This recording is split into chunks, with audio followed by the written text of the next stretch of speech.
Okay. Good afternoon, everyone. It is afternoon, right?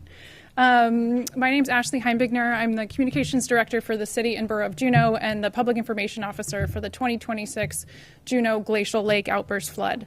Thank you all for being here this afternoon and being our partners in helping keep our community and our residents safe during this annual threat. We do have a full agenda today. As you can see, we have some pretty incredible subject matter experts here with me to speak to the readiness position and the response efforts that are underway and will be moving forward throughout the event. I'm just going to quickly run through the agenda. We will start with opening statements from City Manager Kester and First Vice President Jacqueline Peta from Tlingit and Haida. We'll then get a situation update from Aaron Jacobs of the National Weather Service, followed by a safety briefing from Ken Murphy, our safety officer for the event. We'll get an incident briefing from our 3 incident commanders. We'll get an operations briefing from our operations section chief, as well as Alaska Department of Transportation and Public Facilities for their scope. And then we were pleased to have Brigadier General Getz from the U.S. Army Corps of Engineers, Pacific Ocean Division, to speak to their posture here as part of the event. At the end, we'll wrap up with some information about how you can media can work with us in the Joint Information Center and answer any questions. We will have Q&A immediately following the National Weather Service update, but other than that, we're going to save all questions for the end of the briefing after all of our subject matter experts have spoken. With that, I will go ahead and invite City Manager Kester and First Vice President Jacqueline Peta to come join. Thank you. Thank you, Ashley. This is truly a joint response, so if First Vice President Peta will accompany me up here. Sorry about that. No problem. Good. You're here today to hear from experts and that have been working on this response and this preparedness. And I just want to acknowledge that the media are partners in this, and you are some of the experts that we are relying on during this event to get the right information out to our public. So I just want to thank you for the integral role that you play in this. We have a lot of collaboration that is making us feel more prepared than ever this year for the Glacial Lake Outburst flood. Of course, we have Tlingit and Haida, who is standing by our side with the City and Borough of Juneau as incident command in this response. We have the U.S. Coast Guard also serving in an incident command capacity. We have National Weather Service. Did you ever think you'd be refreshing that Suicide Basin page so many times? So that has been tremendously useful. Hats off to the Army Corps of Engineers that has truly been a partner every step of the way, and you know, there's a long-term relationship with the Army Corps of Engineers, and they've really come to the table. You will hear from them and everything that they're doing to ensure that our community stays safe. Alaska Department of Transportation is hosting drone footage. That drone footage is essential not only to making sure that everyone stays safe, but also so we can learn from each event, because we learn so much from every event, and every year something changes, and it allows us to be more prepared. We have the State Office of Emergency Management is participating. In fact, Governor Dunleavy reached out yesterday to the mayor and stands ready to assist us in anything that we need. We have DEC also at the ready, and American Red Cross is staffing our emergency shelters. So even though we are more ready than ever, thanks to the Army Corps of Engineers and the tremendous leaders up here and all of you for all the work that you have done reporting on GLOF preparedness and helping us get there, if there's one message that will be reiterated today is please evacuate. While the HESCO barriers are stronger than they've ever been, we really cannot rely on them, and life safety is absolutely the most important thing. The last thing that I want to end on just before handing it over to my colleague here is please take care of yourselves. We may be in this response for a while, and I think that we were speaking just last week about how it's kind of hard to sleep and relax because there's a lot of anxiety, and I know our community is feeling that too. So we could be, waiting for a while. We could be responding for a while. So take the breaks that you need, and encourage your colleagues to do the same. Thank you. Thank you, Ganesh Chish. I'm really glad to be able to be here today and represent President Peterson and Tlingit and Haida. And I, too, am very complimentary of the partnership that we have, not with just CBJ, but with all of the agencies that Katie just mentioned and talked about, including our congressional delegation, who worked really hard to be able to make sure that we could get the funding and the resources that we needed, and the governor and other people that are part of the solutions that we need, not just for the immediate emergency, but also for long term. And so really wanted to thank them and show appreciation for that. The one thing I want to make sure that you guys all know, too, is that this collaboration, we've learned a lot by being partners and working together, and it's strengthened our relationships in so many ways, not just about this immediate emergency, but the things that we need to plan and work on for community solutions in many other ways. And I also want to share with you guys that this effort of collaboration, particularly around a national disaster, has really gotten the attention of the federal agencies and others, and they're actually even doing a little best practices video about it to show other communities how they can partner together and be prepared regularly, not just for the emergency at hand, but ongoing. And we'll continue to do that. We're proud to be able to offer our Emergency Operations Center and our leadership that's here in the room, and of course our Incident Command, because it's not just about having a place and people and a lot of volunteers, but you got to have trained people in place that actually can manage that emergency situation over and over again. And in this room, you'll see a lot of those trained people, and we're really proud of that. We also, our housing authority, I run the housing authority in my daytime job, and we were glad to be a part of some of the financial solutions with putting forward the grants to help with some of the HESCO barriers to the tune of $1.5 million. And that just shows that everybody coming together can have help with this commitment to the community. I want to reiterate what Katie said. Evacuation is important if you're in the evacuation zone. So I'm going to say to our 422 tribal citizens in the evacuation zone, please pay heed to the warnings. Please make sure that you're prepared. And let's all do what's right so that nobody, there's no harm to a single individual in the community. And we're there to protect each other because that's what we've been preparing for.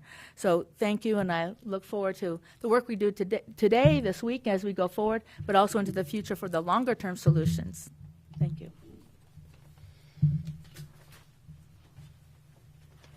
Thank you so much for those remarks. Next up, we have Aaron Jacobs with the National Weather Service to provide a situation update.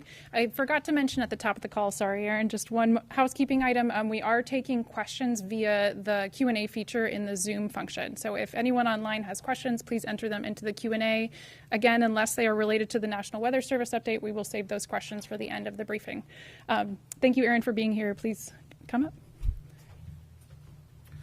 Thanks, Ashley, and everyone else. I'm Aaron Jacobs with the National Weather Service, Senior Service Hydrologist. And as a screen here, I'm going to kind of just go over what we've been monitoring over the last 24 hours, what we've been observing through today, and what the community can expect over the next couple of days to the week.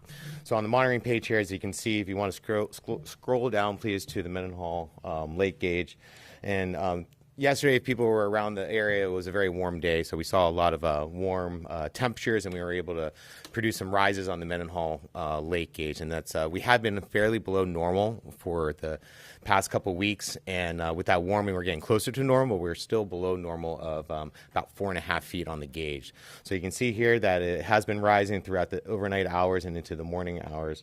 And we are continuing to monitor that at the time.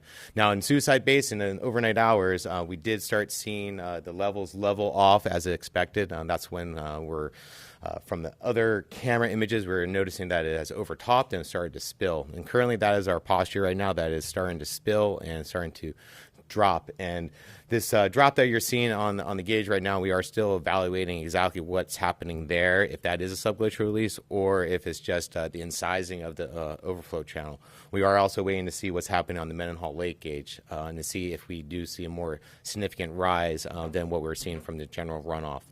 Now, if you want to go to the camera images from what we were seeing earlier today, and the USGS was able to install a secondary overflow channel. If you want to go to the lower overflow channel there, and you will start seeing some water levels start going down. And that is indicating like the water level is going down, and a little bit of disconnect between some of the pools. And so we're still evaluating that information, but things can change rapidly over the next 24 hours. So really stay tuned to National Weather Service updates on when the subglacial release could take place. We're still evaluating, and nothing has changed at this time, but check back regularly for those updates. If you go to the scenario forecast, so right now the level of the basin is about 1346, 1345 was the amount of volume that was in the basin. It's about 51,000 acre feet. And so with that, and if we were going to see the subglacial release of start right now, we would see a rise in Mendenhall, as you can see, for the next 2 days, and it would be somewhere between 16.15 and 16.65 if we would take the current base flow conditions. Now, if the subglacial release is not starting over the next 12 hours and we see some more rises on the Mendenhall, that adjustment will happen because of that base flow going up. So again, stay tuned to Weather Service for all the updates. And when we do issue a flood warning, the scenario forecast is going to go off the webpage and you'll get a timeline. So then you can see how long you'll be over certain flood levels, for how long, and then the impacts associated with it. So you can start preparing, finalizing your preparations for this flooding event. Again, it could happen, or we could issue the flood warning at any time, but we are still evaluating the information of the changes within the basin, working with our partners with the USGS and the UAS, along with some of the helicopter companies to get us some more information of what's happening up in the basin.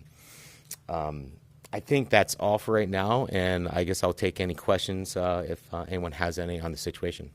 Yes. Thank you, Aaron. Alex from KTOO. I'm wondering, how long will it take you for you guys to determine whether that's a subglacial release, that drop we're seeing now, or an incision of the channel? And can you please describe what an incision of the channel means? So first, with the incision of the channel, so we have, as you can see from the overflow channel imagery, this water is going over ice. And so this is liquid water, so as that water is flowing over the ice, it's actually melting that overflow channel. So that's the lowering or the incision that you're seeing, and we've seen it in the past. It's anything new. It's just, again, something that we see through just water above freezing hitting ice that's melting. Now, to get to the point of when we would push the button for a flood warning, again, we are still evaluating the data. We're looking at more of the rises on the Mendenhall and that connection between the subglacial conduit from Suicide Basin to the Mendenhall Lake. And with the rise that we've seen over the last 24 hours from the warm temperatures and the general runoff from the glacial, we are still evaluating that rise. We could start seeing more of a significant rise, and when we start seeing that, again, with conjunction with the lowering of the elevation of water levels in Suicide Basin, that's when the National Weather Service will start that clock, and that's when we have 48 hours to peak once we issue that flood warning. Thank you. Yeah. Any other questions from Aaron? Yes. Just the Mark Sabatini, Juneau Independent, just the 48 hours to peak. Is that an actual projection at this point of? Yeah, that is. So overall, it's been anywhere from 24 to 48 hours. Well, excluding last year was an atmospheric river, so we were masked when the subglacial release started. So we were a little bit slow on when we were thinking we're in that stop clock watch. Over the last 15 years and all the analysis that we've done through all the work with the UAS and the River Forecast Center in Anchorage, these events are about 48 hours to peak from when we can identify that subglacial release. So we're pretty lockstep in that timeline of when subglacial release starts to when we would see the peak, somewhere in that 48-hour time frame. But that doesn't say when the floodwaters will recede below a major or moderate flood stage. That's why that timeline is very important for the public to monitor and understand of how long you will stay above your flood level even after the peak. Yes. Corinne Smith, Alaska Beacon. I have a question from residents about how high tide might affect the lower river. Could you speak to that, please? Yeah, so with the high tide and everything, that's really built into the inundation maps and how the backwater and all the inundation maps that were developed from CBJ and Michael Baker International has built into a 20-foot high tide with all those inundation maps. So anything that we would see on the inundation maps and already takes into account what a high tide would do to the inundation down below Montana Creek. That's where the tidal effects really dampen that information or dampen the effects of the tide. We did see this last year when we did have the USGS gauges down on the Brotherhood Bridge, where you would see the high tide signature, and then when the floodwaters come up, it really dampens down that signature. And so, again, most of the impacts or the flood inundation maps are already built in with a higher tide than we would see for this time of the year. I think the high tide right now, or the highest we would see over the next week, is about 18.5 feet. So, again, that's still well below that 20-foot high tide that they built into those inundation maps. Great. Thank you very much. Thank you. Okay, next up we have a safety briefing from Ken Murphy.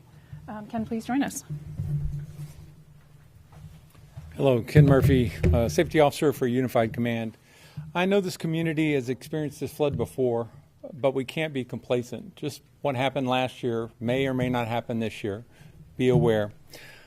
I consider this a flood, but I also consider a swift water rescue issue.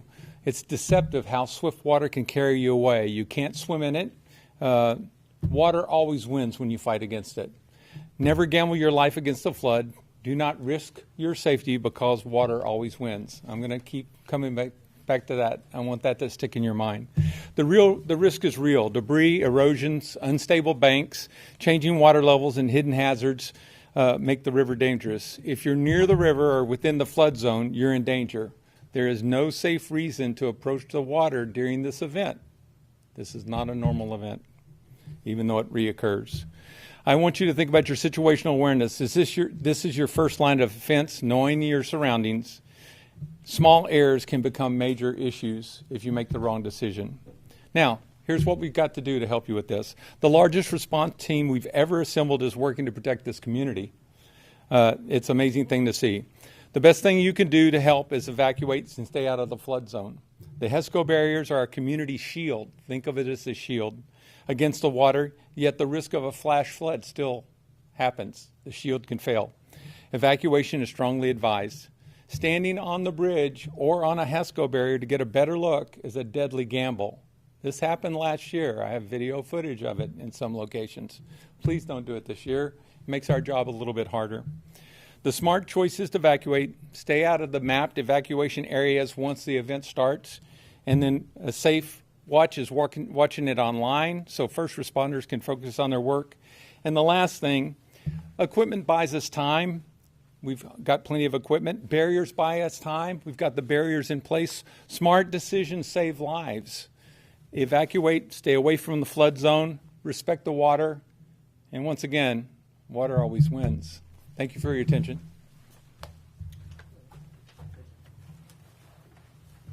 You thought we were so official this year. Okay, we'll hope that stays. Okay, thank you, Ken. Next up, we have an incident briefing from our incident commanders. Ryan O'Shaughnessy, Emergency Programs Manager for the City and Borough of Juneau, U.S. Coast Guard Sector Southeast Alaska Commander Jenny Nadolny, and Sabrina Grubitz, Public Safety Manager for Clinton and Haida. Please come up.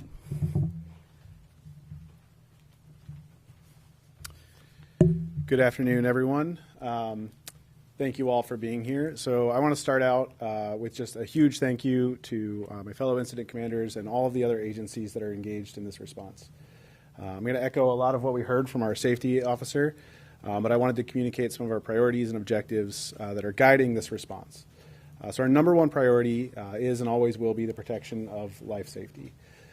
To that extent, we will be recommending that the community evacuate when an evacuation advisory is established. That evacuation advisory is communicated in a ready, set, go framework. Prior to this morning and the notification that the basin had become full, we had been in the ready phase. This morning, shortly after 8:30, a wireless emergency alert was issued in conjunction with a special weather statement from the National Weather Service. That notification moved us into the set phase of our response. Now is the time to have a go bag packed, to make sure your phone's charged, make sure there's gas in the car, and be ready to put those plans that you made in the ready phase into action. There are some resources that I want the public to be aware of. An evacuation shelter will be opened at Floyd Dryden Elementary School when we move into that go phase or when the basin begins to release. And also, if folks have any questions about preparedness or what they can do during this response, they can call the flood hotline number. That phone number is 907-500-0890. And that number is staffed from 8 a.m. to 5 p.m., 7 days a week. When the basin begins to release, that will be switched to 24/7 staffing. We'll hear a little bit more from our operations section on some of the tactical deployments that we are preparing with the HESCOs and our pumps, but I really want to stress that it is really important to heed the evacuation advisory when that's issued. Evacuating is the absolute best way to keep yourselves, your neighbors, and our first responders safe. Thank you. Thank you, Ryan. Again, Janine Nadolny. I am the operational commander for Coast Guard forces here in Southeast Alaska. And I want to emphasize the partnership that has occurred between the Coast Guard and Alaska DEC to ready and do a pre-event pollution assessment across the area. This helps us understand the baseline, as well as we have identified priority areas that we will investigate and look at as soon as the flooding event has passed and it is safe to do so. Also, the Coast Guard remains always ready for any search and rescue in a maritime nexus. Ryan emphasized the ready, set, go structure. Your unified command is ready and set, and we are ready to go. In addition to the call for action to evacuate when the flood warning comes out, we also urge you to ready your personal property as citizens for any pollution threats on your property. Specifically, this includes securing any household hazardous waste, as well as any fuel tanks, like home heating oil and propane tanks. If you are not able to move those inside your property, we ask that you do strap them down. And your compliance with those actions will help mitigate the overall risk of this event. Thank you. Hello, my name is Sabrina Grubitz, Tlingit and Haida Public Safety. I am here to also echo the other incident commanders and what they're saying. It has been a pleasure to work together in this partnership to help support the safety of our citizens and the safety of the greater community of Juneau. We also wanted to iterate, and I believe you'll hear this repetitively throughout this process, that evacuation is the safest way to ensure, or the best way to ensure safety of our citizens and of the community at large. We also wanted to ensure that this group understands that we worked very closely together through the JIC, the Joint Information Center, to ensure that the public has one specific location to find information. So Tlingit and Haida will be releasing information or recirculating information that is initially released by CBJ and our other partners, but all other information can be found on the CBJ website. Thank you.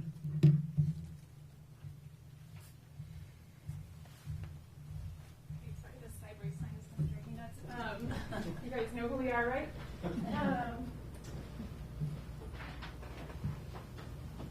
Thank you to our fearless leaders, our instant commanders. We're grateful to have you at the helm. Next up to provide operations update is Denise Koch, our operations section chief and director of engineering and public works for CBJ. You'll let us know when you're ready for your visuals? Sure. You can put them up at any time or bring them up at any time. Hello, thank you. First, I want to convey that the HESCO barriers are ready. So also want to give a tremendous thanks to the U.S. Army Corps of Engineers for providing both the HESCO barriers themselves and for the construction of Phase 2. We have closed all of the openings in the HESCO barriers. We have our project managers have walked the HESCO barriers and they have completed their checklists. So they're doing things like looking at the drainage pipes through the HESCO barriers and making sure that they all have one-way valves and that those one-way valves work. And in rare instances, if we don't have working valves, that we have plugged them. Also wanted to mention that we have had really smart, dedicated people who have put their heart and souls into building these HESCO barriers to the best of our ability. But even with that, I would say, although we are confident in them, I wouldn't bet your life on it, really. So please, please heed those voluntary evacuations and also stay off the barriers. It endangers you and it also endangers other first responders. Also wanted to mention that we have 43 pumps available. All of our pumps, but a few we have in reserve, just in case we have any pumps that are broken, those sorts of things. All of our pumps that we intend to have in the field are in the field right now. All of the hoses for those pumps are connected. They are ready to go. We have, thank you very much, we have teams that are dedicated to being in the field. They are of generally two different groups. We have HESCO forward operating observers.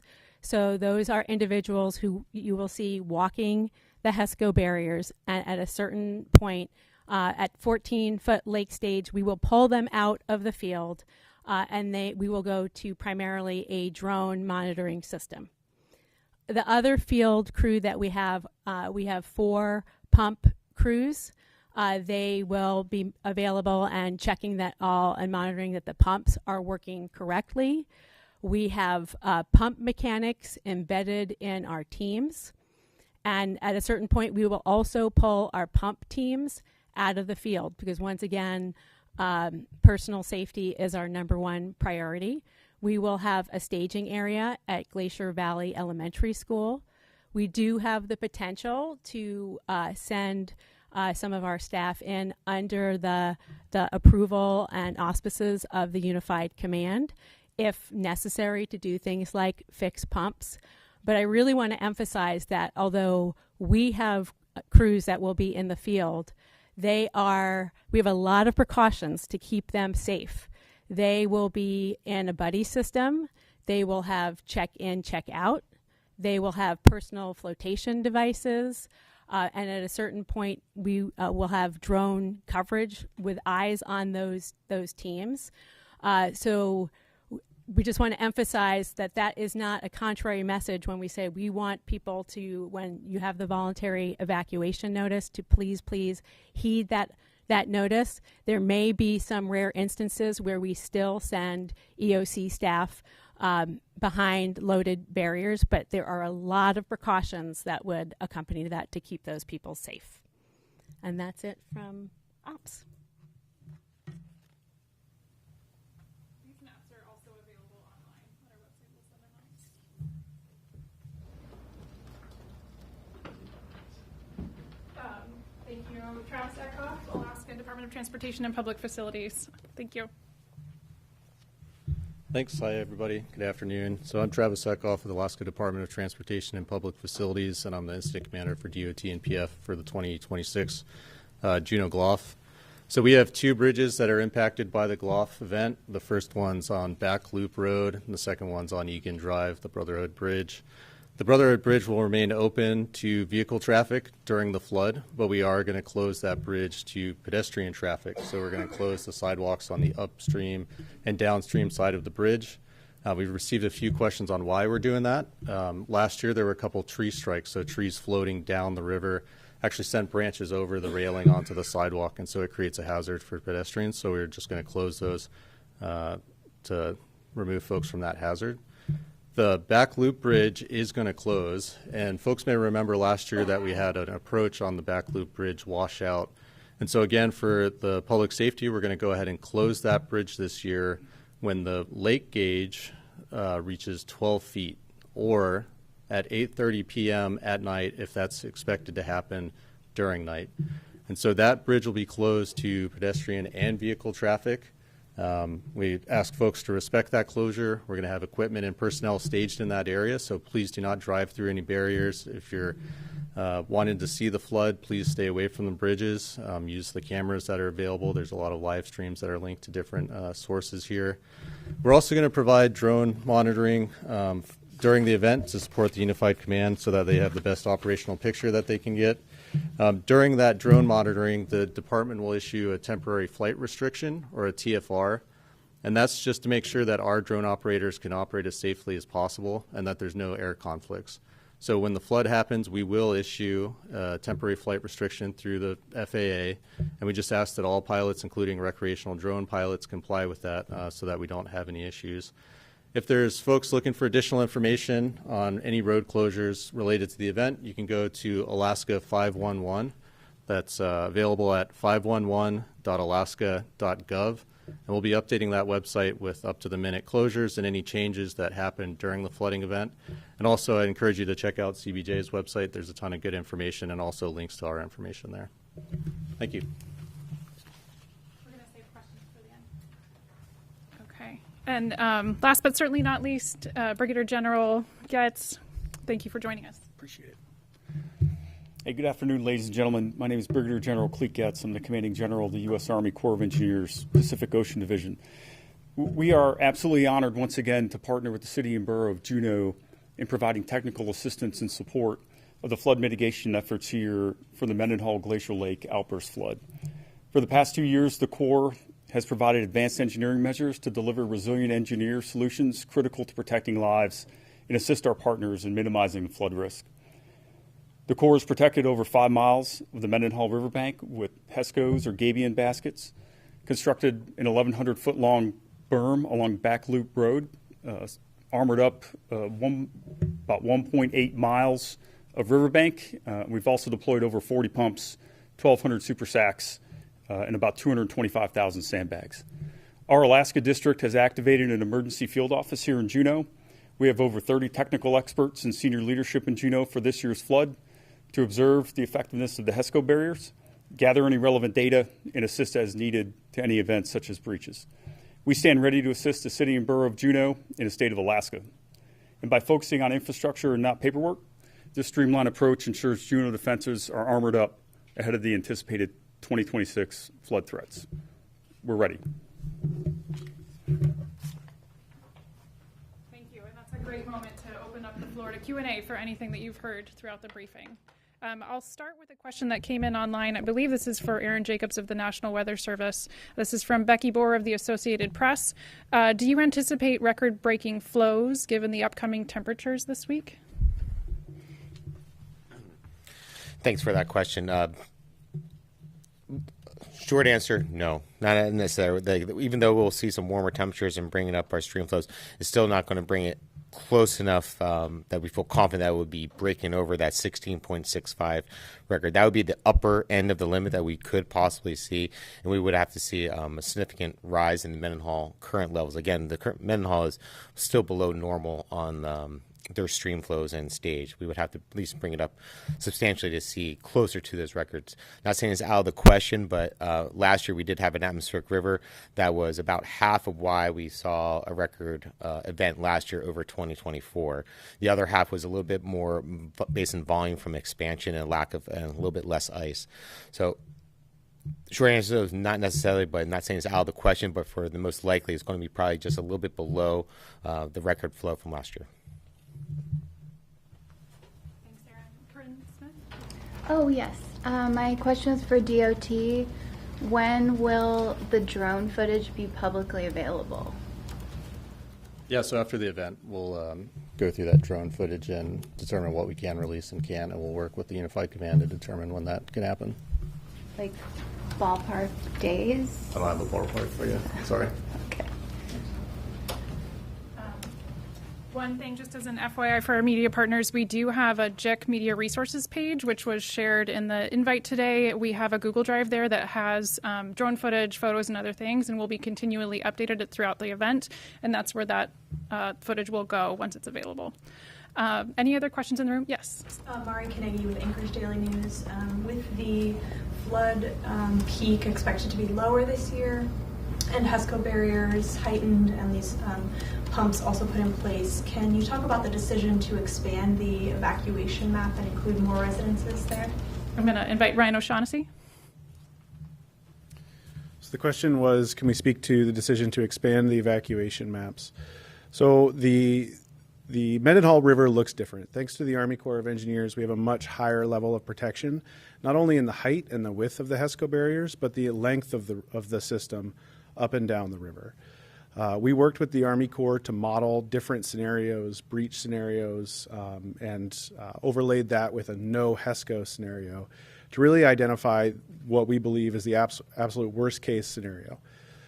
We took care to look at infrastructure that may be inundated in that worst case scenario, including roadways and anywhere where the access could be impeded or folks may have to drive through flooded water. We went ahead and advised that those areas go ahead and evacuate. This is a very short event. Typically, we have, if everyone could mute their phones in the room, please. Thank you. Typically, we have, like we heard from the National Weather Service, 48 hours, excuse me, from that notification that the basin is releasing until peak flood, and the water recedes very, very quickly. Folks don't need to evacuate for long before they can return home, and it absolutely is the safest way, or the best way to keep themselves, their neighbors, and first responders safe.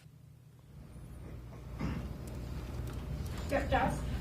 Jazz with the Juneau Independent. I think my question is for Denise. I just had some follow-up questions about the team that might go in case there is a problem with the pumps. I was wondering if you could clarify, so it is a possibility that you might have a team go in past the 14 feet lake stage? Yes. So we have 4 different pump teams. And it is possible that they would go in past the 14-foot lake stage to repair pumps. But all of these things are sort of our general plans. Really, this is why we have, I think, a unified command where we are assessing all of the conditions in the field. We are taking in all the information, including the incredibly valuable drone information, to ensure that before we send our crews in after certain trigger points, that they are safe. Could you be more detailed about what kind of flotation devices and just the safety measures being taken? Sure. So besides the fact that they have a buddy system, no one will go in by themselves. We're maintaining a check-in, check-out system with where staff report to those unit leaders, and they'll be wearing a vest. They'll be wearing a personal flotation device. They'll be wearing a vest when they're in the field past the 12-foot lake stage. Okay, and then if you have drone coverage on those teams, is that taking away the drone resources for somewhere else on the river? Well, that's part of why this situation is dynamic, and it's hard to give absolute answers. We have our best plans, but in terms of before we send any of our staff in, we'd want to make beyond particular trigger points, and that's generally for our pump crews. If we have water more than halfway up the barriers, we are going to pull them out, and we would only be sending them in if we received information that something was wrong with one of the pumps. And then we would assess the situation in the field, also make sure there's that trade-off between providing coverage and also having drone support. But I very much anticipate that we have enough drone support that if we have to send in a crew after we have pulled them out of the hot zone and pulled them back to our staging area at Glacier Valley Elementary School, that we would have the resources to have drone, eyes on them. Okay, and then can you also talk more about how you're getting that information if a pump is in need of repair? Sure. So the pumps, we have a mixture of pumps that essentially there are some newer pumps and some older model pumps. Some of the newer pumps have more ability to provide information on the pump status remotely, although we have a number of pumps that are also older and they're manual.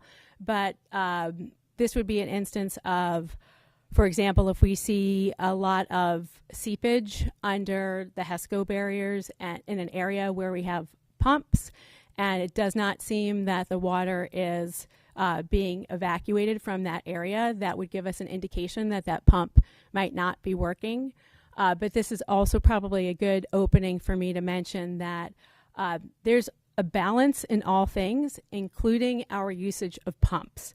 So the pumps are there to protect the HESCO barriers and to protect private property, but there very well could be an instance where there might be water in somebody's yard, but it is not touching their property, and we might leave some water in the yard. The reason for that is there is a balancing between you can potentially pump too aggressively in a way that could impact the structural integrity of the HESCO barriers. And we have technical experts in the Unified Command that will help to inform some of those decisions. But I did want to give a kind of a realistic view that there could be, some water in somebody's yard, and we're not necessarily going to have it. We don't anticipate the area will be bone dry. That's probably not a realistic expectation. Okay, thank you, Denise. Any other questions in the room or online? Yep, Corinne? Yeah, I was wondering if there's any kind of evacuation assistance for seniors or people with disabilities, for example, at the Riverview Senior Living Apartments. Right, I know you just spoke. What are the plans for that? So the question was, what evacuation resources are available for folks who may have mobility challenges or in those senior living facilities? We have coordinated with those facilities and other congregate settings within the evacuation zone, and Capital Transit is standing by to support those folks. Once we do get into an evacuation advisory and the go phase of our response, Capital Transit will phase out bus stops within the evacuation area. But if folks feel like they need assistance with evacuation, or they're thinking about this now and they're saying, oh boy, this might be challenging for me, I would recommend that those folks call the flood information hotline at 907-500-0890, and they can connect with somebody who can help connect them with those resources at Capital Transit, as well as to some other resources within our voluntary, our VOAD, their Juneau VOAD, or voluntary organizations assisting in disaster. Okay. Last call for any questions, either in the room or online? Okay. Thank you all so much for being here today. I want to go quickly through sort of what our media partners can expect in terms of the Joint Information Center and Incident Command response before we wrap up. And speaking of the Joint Information Center, while I'm the one standing at the podium, I have a wonderful group of agency partners that are helping me with this effort. So if you wouldn't mind standing up or waving your arm when I call your name so that our media partners know to find you. Dixie Hutchinson, Communications Director for Tlingit and Haida, Jeremy Zidek with State SEOC, Sunny Mauricio from Alaska DOT and PF, Nahaku McFadden of the U.S. Army Corps of Engineers, Pacific Ocean Division, and then, of course, I have Phil Hibshin and Tasha Elizarde, who are also coordinating from the CBJ side. And we have several partners from the U.S. Army Corps working with us that are not in the room today, and the U.S. Coast Guard. I think one thing I want to reiterate, of course, is our flood hotline. Last year, we stood it up a little bit later, but our flood hotline is open now, 8 a.m. to 5 p.m. until the basin releases. Once there is a basin release, we will move to a 24-hour cycle. We encourage folks to use that number or email floodresponse@juneau.gov. That is also being monitored, 8 a.m. to 5 p.m. and moving to a 24-hour cycle once the basin releases. Again, the flood hotline number is 907-500-0890. And there's flood response at juneau.gov is a great place for residents to get in touch with us. If you are in a life safety emergency, please contact 911. If you are not in a life safety emergency, please call the hotline. An example could be if you see water on your property or you see what might be someone tampering with a pump or barriers. In that case, please call the hotline and we will notify our operations team. We want to make sure we don't put pressure on our dispatchers at JPD. In terms of the Joint Information Center, we also have a phone number, 907-419-5712. As I mentioned, all of the coordinating agencies are working within that Joint Information Center, so the quickest way to get answers is to go through us, and we will get the question where it needs to go, and same for media and interview requests. We shared, again, in the media invite today, a link to our emergency media resources page where there will be photos, videos, recordings of these meetings, and other assets in that folder. If there's something you need that you don't see, please reach out to the JIC, jic@juneau.gov. I just wanted to wrap up by noting that all of these experts in this room have been working incredibly hard, since the last disaster to keep our community safe. They're very confident in the work that they've done and the preparedness efforts that they've made, but they're also very strongly encouraging you and your neighbors to evacuate the area and stay away during the incident. And they plan to do so themselves when we move to that go phase. So I hope all of our neighbors take that seriously and evacuate when we get to the go phase. When it's time to go, and I know this was shared earlier, I just want to reiterate, there will be another of those siren sounding, vibrating alarms.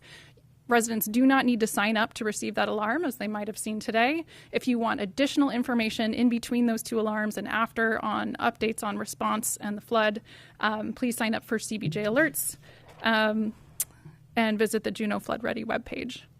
Okay, thank you all so much for being here today.